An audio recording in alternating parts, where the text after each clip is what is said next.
আমি আশা করি নির্বাচন ফেব্রুয়ারিতেই হবে এবং ফেব্রুয়ারিতে সেই নির্বাচনের মাধ্যমে জনগণের একটি সরকার গঠন হবে। সেই সরকারে বাংলাদেশ জাতীয়তাবাদী দল আশা করি যেহেতু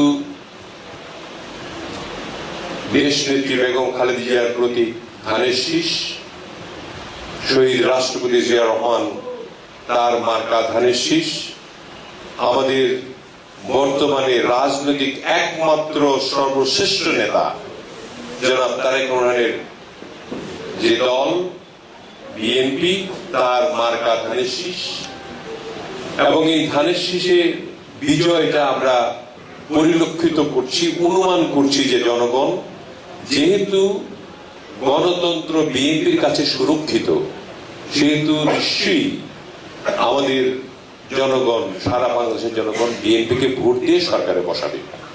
এবং সরকারে বসালে প্রত্যেকটি সেক্টরে, দেখেন আপনাদের বললাম না আমরা ফোর্থ স্টেট, একটা লেজিসলেটিভ যারা এমপি হবেন তারা লেজিসলেশনে থাকবেন, আমাদের ব্যুরোক্রেসি একটা অংশ, এবং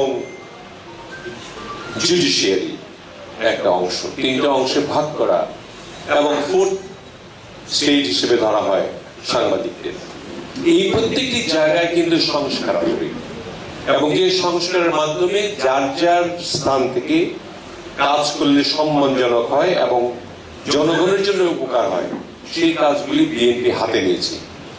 পলিসি ভিত্তিক কাজ করবে এবার, আগের মতো আগেও 3বার 4বার ক্ষমতায় বিএনপি ছিল, কিন্তু আগের ক্ষমতা আর এবারের সরকার গঠন করা দুই রকম হবে।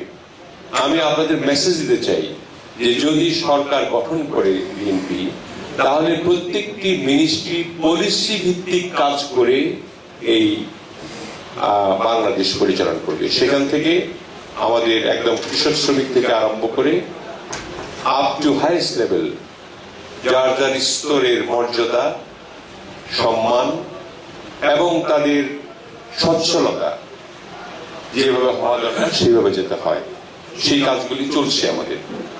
আমরা আশা করি যে আগামী দিনে নির্বাচনটা সুন্দর হবে, সুষ্ঠু হবে। সুষ্ঠু নির্বাচন করার জন্য আপনাদের কাছে আবেদন থাকবে, আপনাদের অনেক বড় ভূমিকা।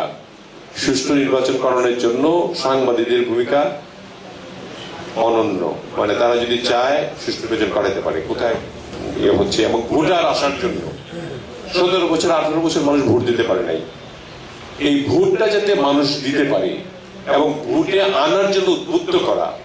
আপনারা যদি লিখনের মাধ্যমে যে বলেন, পোর্টালের মাধ্যমে যে বলেন 17-18 বছর কেউ ভোট দিতে পারে নাই, নতুন ভোটার যারা হয়েছে তারা ভোট দিতে পারে নাই।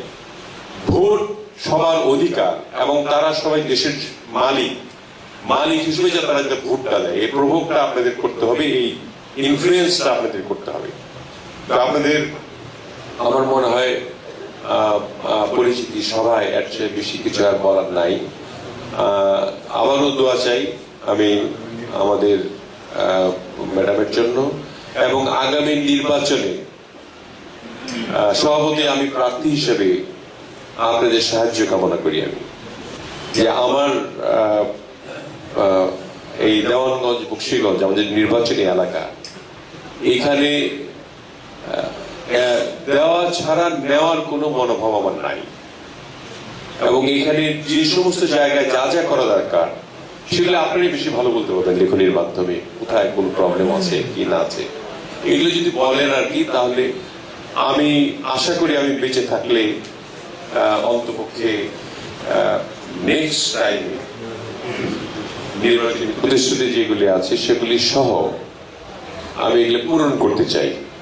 সেই জন্য আপনাদের সহযোগিতা অত্যাবশ্যক, এবং আপনারা আমাকে সহযোগিতা করবেন, এইটা আশা রেখে আমি আমার বক্তব্য শেষ করতে চাই। খুব শীঘ্রই আমাদের তারেক রহমান সাহেব ফিরত আসবেন দেশে। ম্যাডাম যাচ্ছেন জন্য সম্ভবত ম্যাডামকে এই অ্যাম্বুলেন্সে না হবে বিদেশে, এবং বিদেশে থাকলে লন্ডনে নিয়ে যাবে যেখানে চিকিৎসা করা হয়েছিল, সেইখানে করলে পরে লন্ডনে থাকতে হবে, যেগুলো চিকিৎসা নিতে পারে নিয়ে তারপরে ইনশাআল্লাহ দুইজন একসঙ্গে হয়তো আসতে পারেন আর কি। এবং সেটা যত শীঘ্রই হবে, ডিসেম্বরের অনেক আগেই হবে আর কি, ডিসেম্বর শেষ হওয়ার অনেক আগেই হবে। তো এই হলো আমাদের আজকের আপনাদের সঙ্গে পরিচয় পর্বের শেষ পালা। সকলকে অনেক ধন্যবাদ এবং আমি আশা করি যে সাজেশনটা আমি বড় ভাই হিসেবে দিলাম, এটা নিলে পরে আপনাদের জন্য ভালো হবে।